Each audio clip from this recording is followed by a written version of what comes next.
नमस्कार दोस्तों, wish you all very happy Holi.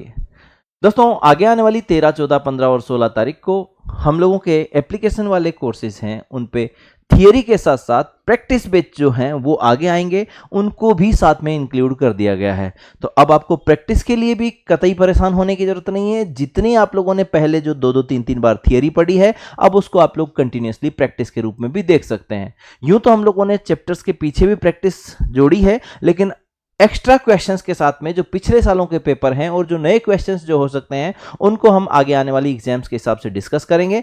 तो आप एप्लीकेशन के इन सभी कोर्सेज को 60% डिस्काउंट के साथ इन 4 दिन में ऑफर के साथ देख सकते हैं।